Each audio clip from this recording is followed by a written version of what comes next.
Guys, Braden here with Spring Fever, and this week we're going to wrap up our 4-part mini-series on the out-of-state, do-it-yourself turkey hunt. This week's topic, time management.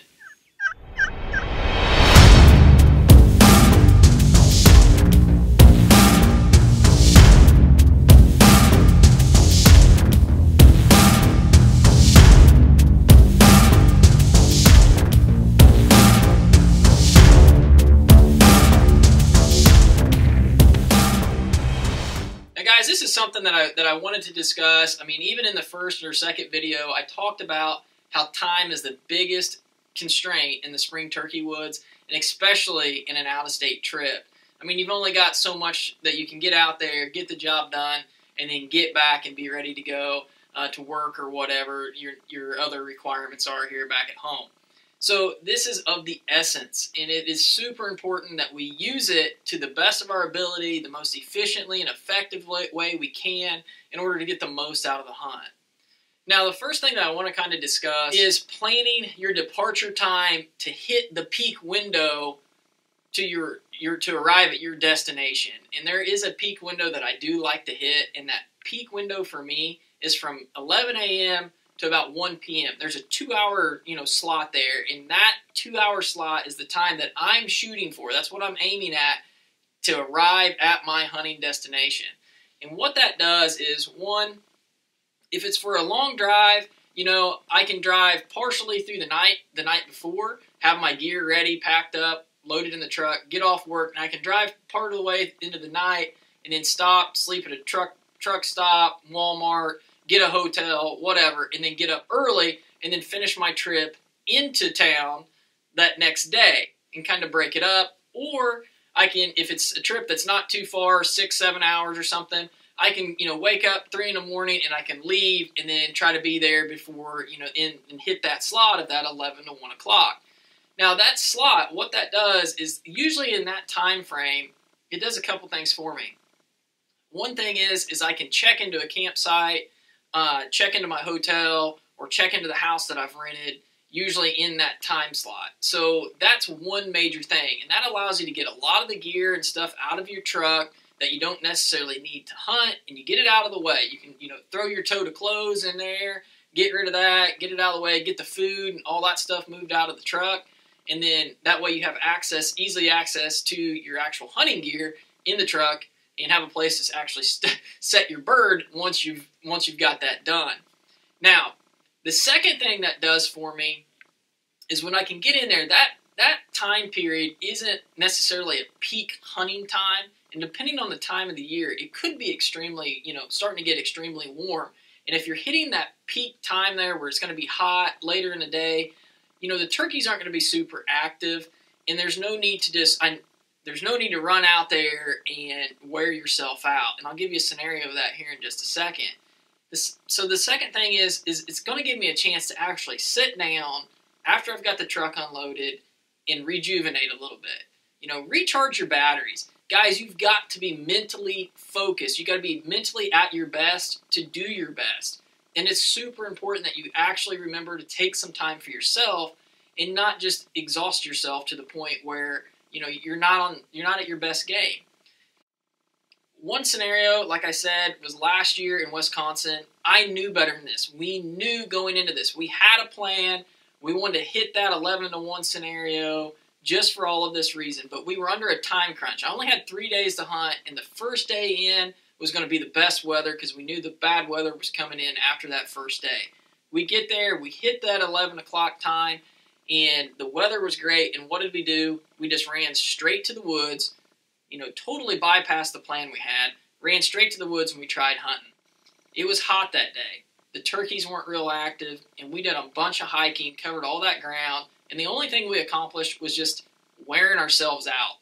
And we got frustrated because we weren't hearing anything, we weren't running across anything, and we ended up going back to camp to set up camp. And once we did that, we were so tired, we literally just sat down and we decided to take the evening off. Well, guess what? About 5:30, turkey started gobbling all around the campground on private ground that we couldn't hunt. So as that day cooled down, those birds became more active in that peak hunting time, and we knew that that's what was going to happen, we should have taken that time when as soon as we got to camp or got into town, we should have just taken our time, took a nap, recharged a little bit, and then planned on hunting in the evening. Now, that evening, what you can do there is if you got that open, what I like to do is, one, you can try to hunt. If you got an idea on birds that first evening, go try to do the hunt.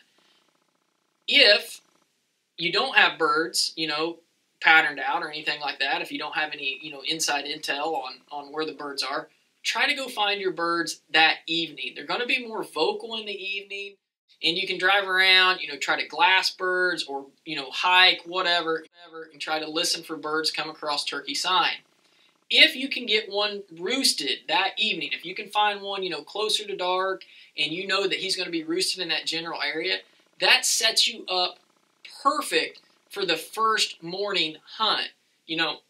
That way you know exactly what area you're going to target, and you have a plan. Hey, there's a bird up here on this ridge, or there's a bird down here in this ravine or draw.